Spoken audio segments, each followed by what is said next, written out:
Bab 989. Bukan orang biasa. Mendengar itu, Kina mengedipkan matanya pada putranya dan bertukar pandang dengannya. Karena sudah waktunya makan siang, jadi untuk sementara Kina memberikan putrinya untuk dijaga oleh Bibi Lea dan kemudian membawa Clayton menuju ruang makan. Kevin, apakah Karina tahu sisi ganas dan menakutkanmu yang akan menguliti anak dan menjahitnya lagi? Kina tertawa dan menggoda. Ya, dia tahu, Kevin berkata dengan sedikit bangga. Kina terkejut karena jawabannya yang tidak terduga dan untuk sesaat tidak tahu bagaimana ingin meresponnya. Clayton berpura-pura takut dan menepuk dadanya.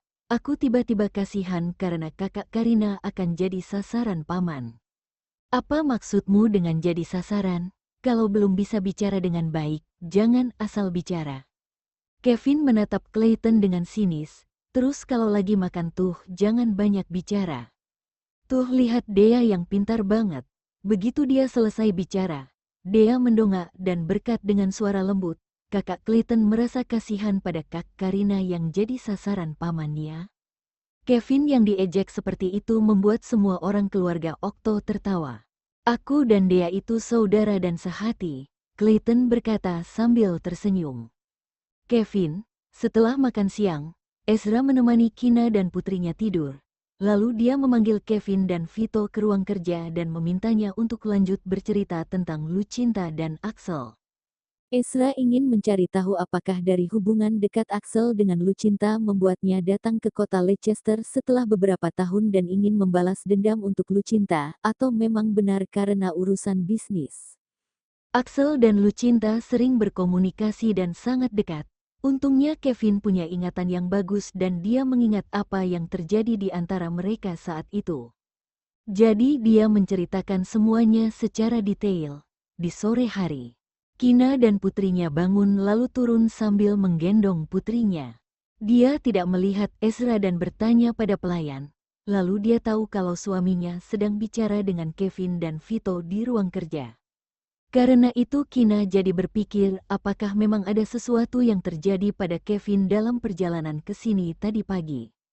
Dia menebak di dalam hatinya, apakah ada sesuatu yang sengaja disembunyikan soal Kevin? Hanya saja Kevin tidak ada di sini dan Kina tidak bisa bertanya. Dia menunggu dengan curiga sampai hampir jam 5, tapi masih belum melihat Ezra, Kevin dan Vito keluar dari ruang kerja dan turun ke lantai bawah. Kina memanggil Ezra dan bertanya sambil berbisik, Ezra, apakah ada yang disembunyikan tentang apa yang terjadi pada Kevin? Jantung Ezra berdetak kencang, bukannya setelah hamil akan membuatnya jadi lebih tidak peka. Tapi kenapa Kina menjadi lebih peka setelah melahirkan putrinya? Kamu mikirin apa sih? Bukannya Kevin sudah bilang kalau cuma kecelakaan? Ezra mengangkat rambut Kina dari pipi ke belakang telinga dan berkata dengan tenang. Aku mau tahu, apakah Kevin sudah bilang padamu kalau dia berencana mau buat laboratorium untuk meneliti obat baru? Oh, dia pernah bilang gitu sih. Kina mengangguk dan sedikit tertawa. Dia bilang mau bekerja keras dan cari uang untuk menghidupi istrinya. Awalnya Ezra menyuruh orang lain untuk membuat daftar harga barang-barang mewah dan menghitung biaya tahunan. Setelah mengirimnya pada Kevin, dia menjadi takut tidak bisa menghidupi istrinya. Kemudian Kina tahu kalau Karina hanya menghabiskan sekitar 500 juta sampai 1 miliar setahun, yang sangat berbeda dari perhitungannya yang lebih dari 5 miliar. Kemudian Kevin langsung berpikir kalau Karina terlalu hemat dan rajin menabung. Hal ini membuat Kina tertawa terbahak-bahak untuk waktu yang lama. Kina masih ingat dengan jelas bagaimana ekspresi dan nada Kevin ketika bercerita soal ini, seolah-olah dia sedang melakukan tugas mulia dan suci untuk menyelamatkan dunia. Meskipun tujuan Kevin membuat laboratorium adalah untuk mendapatkan uang, tapi jika dia benar-benar meneliti obat jenis baru, itu akan setara dengan menyelamatkan nyawa banyak orang dan merupakan tugas mulia. Aku menghabiskan sore hari di ruang kerja sama Kevin dan Vito untuk membahas detail pembuatan lab, kata Ezra. Dari apa yang Kevin katakan, Ezra menduga bahwa ada kemungkinan 50% bahwa Axel ingin membalas dendam Lucinta. Tapi masih dalam tahap pengamatan, jadi dia tidak berniat untuk memberitahu Kina untuk saat ini. Axel adalah orang asing dan tidak peduli berapa banyak kejahatan yang pernah diperbuat olehnya. Tapi Ezra bukan polisi internasional dan tidak punya hak untuk ikut campur. Apalagi adik ketiganya mengatakan bahwa di luar negeri Axel dianggap petik terbalik orang baik, karena selalu melakukan acara amal untuk masyarakat. Misalnya ada beberapa kerusuhan besar di luar negeri, maka nama Axel jadi urutan terdepan dalam donasi. Bisa dibilang dia terus melakukan donasi dan juga mengenal beberapa anggota kerajaan dari beberapa negara, yang membuatnya jadi bukan orang biasa. Ezra juga tidak punya alasan pasti untuk bertindak terlebih dahulu. Jika dia memaksa pihak lain untuk menjebak Axel, itu hanya akan membuatnya marah dan mungkin akan membuat orang yang menyukai Axel juga ikut tersinggung. Setelah mendengar penjelasannya, Kina terus melihat wajahnya dan berkata, baguslah kalau bukan soal kecelakaan Kevin, tapi tetap harus diperhatikan. Baik siang atau malam, menyetir dalam keadaan mabuk itu bahaya. Untungnya hari ini Kevin memakai mobil yang bagus, kalau tidak bisa ada korban jiwa. Ya aku tahu, Ezra hanya bisa menjawab begitu. Dalam hati dia sedang menghitung berapa hari lagi Dai masih harus membohongi Kina dan mengatakan tentang kecelakaan karena mabuk. BTW, terus gimana dengan diskusimu dengan Kevin soal laboratorium? Kina bertanya dengan khawatir. Kevin takut Ezra akan mengarang cerita palsu, jadi dia buru-buru berkata, Nana aku di sini, jadi bisa langsung tanya padaku. Oh, kalau gitu coba ceritakan padaku. Kina mengikuti kata-katanya. Kemudian Kevin menjelaskan rencananya secara singkat kepada Kina. Setelah itu sudah hampir waktunya untuk makan malam. Setelah makan malam, Kina memberikan putrinya Clara kepada Kevin dan kemudian pergi berjalan-jalan di luar dengan Ezra. Mereka berjalan di jalan berbatu, lalu Kina berkata dengan serius. Ezra, kamu dan Kevin di ruang kerja sedang bahas apa yang terjadi padanya di jalan, kan? Bukannya tadi aku sudah kasih tahu kamu. Kami sedang bahas laboratorium Kevin.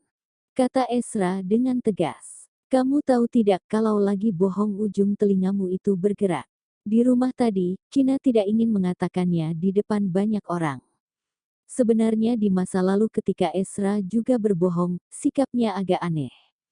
Tapi ketika Kina mengungkapkan kebohongannya, barulah Ezra mengubah sikap anehnya yang menunjukkan kebohongannya waktu itu. Ezra, apakah masalah Kevin ini sangat serius?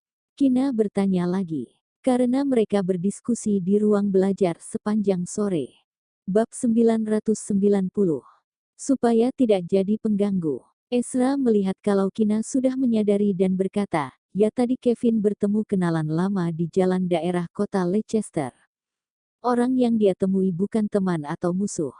Katanya memang rem mobil orang itu bermasalah karena ulah lawan bisnisnya dan menabrak Kevin. Vito bilang bahwa nama pria itu sudah berubah dan sekarang jadi pendiri perusahaan terkenal di Inggris. Kamu mungkin tahu orang itu berubah karena mau menjalani hidup yang damai dan tidak ingin masa lalu yang kelamnya terbongkar. Jadi mereka tidak bisa melakukan apapun. Tapi mungkin saja ada beberapa orang yang ingin memanfaatkan itu untuk mencari uang. Aku sudah minta Vito untuk kirim seseorang apakah pria itu memang benar datang untuk bisnis atau ada tujuan lain. Kami juga akan terus memperhatikannya. Selain itu kita juga bahas tentang pendirian lab Kevin. Sekarang Kina sudah curiga dan lebih baik membuatnya jadi sedikit lebih waspada. Ketika Ezra berbicara, Kina terus menatapnya tetapi tidak bisa memastikan dia berbohong atau tidak karena ujung telinganya tidak bergerak. Mungkin karena Kina sudah sadar kalau dia berbohong, sehingga dia menutupinya atau mungkin saja kali ini Ezra memang jujur. Ezra menambahkan, Kevin tidak punya masalah dengan orang itu. Selain itu Kevin juga tidak pernah bertemu dengannya selama beberapa tahun, tetapi kebetulan tiba-tiba dia bertemu dengan kenalannya di kota Leicester. Ya, Kina masih sedikit khawatir. Kina, jangan khawatir. Ezra memeluknya lalu membahas Kevin. Dulu Kevin sering bepergian dan mengenal banyak orang. Jadi wajar kalau sesekali dia bertemu dengan orang. Lagi pula kota Leicester ini wilayah kita. Setelah mendengar analisisnya, Kina berpikir kalau sebelumnya Kevin bisa mengendalikan diri di antara lingkungan penjahat, jadi tentu saja Kevin juga tidak terlibat dengan mereka. Dan beberapa tahun lalu ketika dia diselamatkan oleh Kevin, Kevin juga bertemu kenalannya di luar negeri tapi mereka selalu aman dan sehat.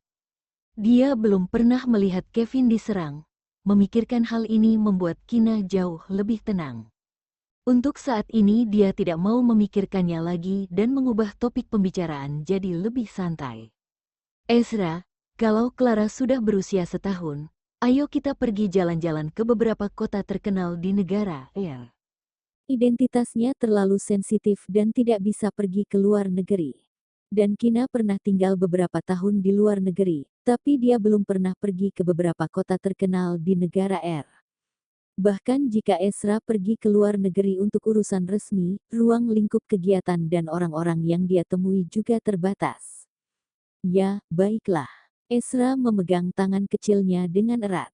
Ezra menjadi sedikit kesal saat mengingat Axel. Dia berpikir setelah melalui banyak hal maka dirinya dan Kina bisa hidup dengan damai, hangat dan tenang tanpa ada masalah apapun. Tapi, setiap akhir pekan suasana di rumah keluarga Okto menjadi sangat menyenangkan. Karena suasana yang menyenangkan itu, keesokan harinya Kina berusaha untuk melupakan pertemuan Kevin dengan kenalan lamanya. Pada hari Minggu pagi, setelah sarapan Kevin berkata tidak lama lagi ingin pulang. Clayton terus mendesaknya untuk ikut ke rumah Karina bersamanya. Kina dan Ezra berdiri di depan pintu bersama putri yang sedang digendong, dan menghela nafas ketika melihat putra mereka pergi bersama Kevin. Dia sudah dewasa ya. Bahkan mungkin Kevin juga tidak menyadari kalau biasanya dia datang ke rumah keluarga Okto saat Jumat sore atau Sabtu, lalu akan pergi setelah makan malam di hari Minggu atau Senin pagi. Tapi sekarang dia hanya menginap sehari dan sudah tidak sabar untuk kembali ke rumah Karina. Bukan dewasa, tapi sudah tua, Ezra mengoreksi kata-katanya. Kalau dia udah tua, apalagi kamu yang lebih tua, Kina berkata sambil tersenyum dan bercanda. Mengejek orang lain tua, padahal sendirinya juga, yang penting aku punya istri. Katanya, Kina berkata, kedepannya kamu jangan bahas usia Kevin sekarang dia sedang berusaha dapat pacar. Jadi berhati-hatilah supaya kamu tidak salah bicara atau dia akan meracunimu. Mungkin karena Karina 12 tahun lebih muda dari Kevin. Tidak tapi lebih dari 11 tahun sehingga Kevin tidak suka orang lain membahas usianya. Aku cuma bilang depan kamu kok. Mereka melihat Kevin perlahan pergi dengan mobil baru lainnya dan setelah tidak terlihat, barulah Kina dan Ezra berjalan masuk ke rumah. Kevin membawa Clayton kembali ke rumah Karina dan tidak melihat seorang pun di rumah itu. Kemudian dia teringat kalau Karina dan Gushen sedang pergi menemui neneknya. Dia meninggalkan Collie, mungkin karena repot, lagi pula balkon rumah nenek River tidak ada pagar. Jadi jika tidak berhati-hati kucing bisa jatuh dari gedung. Ketika Collie melihat Kevin, dia langsung mengeong dan dengan penuh semangat berlari ke arahnya. Dia juga melompat ke atasnya, menggosokkan kepalanya dan mengeong. Kevin memegang kucing itu dengan satu tangan dan berkata pada Clayton, "Clayton, duduklah dulu. Aku akan bantu bawa barangmu ke kamarku." Oke, Clayton berkeliaran di sekitar rumah. Meskipun rumahnya agak kecil, bahkan tidak setengah dari ukuran rumah paman Kevin, apalagi jika dibandingkan dengan rumah keluarga Okto. Tapi dia sangat menyukai dekorasi rumah dan membuatnya merasa nyaman. Kevin membawa barang bawaan Clayton dan menaruhnya di kamar. Lalu dia kembali ke ruang tamu dan bertanya padanya, "Clayton, aku mau turun untuk belanja bahan makan siang. Kamu mau ikut?" "Mau." Clayton berlari ke sisinya. "Paman, kamu mau masak untuk makan siang?" Dia sering pergi ke tempat neneknya, tapi setiap kali dia datang neneknya yang memasak dan tidak pernah makan masakan paman Kevin. Ya, Kevin memegang tangan kecilnya dan berjalan ke pintu dan mendengar suara pintu terbuka ketika hendak membuka pintu. Seharusnya kakak beradik River itu kembali. Pintu dibuka dari luar dan Karina hanya sendirian. Kevin, kenapa kamu pulang awal? Karina bertanya dengan heran. Gak apa-apa, Kevin berkata. Aku mau turun untuk belanja. Karina teringat sesuatu dan berkata, oh ya, Gushen masih di rumah nenek, jadi kamu tidak perlu masak bagiannya. Neneknya mungkin berpikir kalau Gushen tinggal di sini maka akan mengganggu, jadi dia memaksanya untuk tetap tinggal. Mau makan apa? Tanya Kevin. Aku mau makan ikan bumbu Sichuan, 3 lobster yang gendut dan daging sapi yang direbus dengan wine.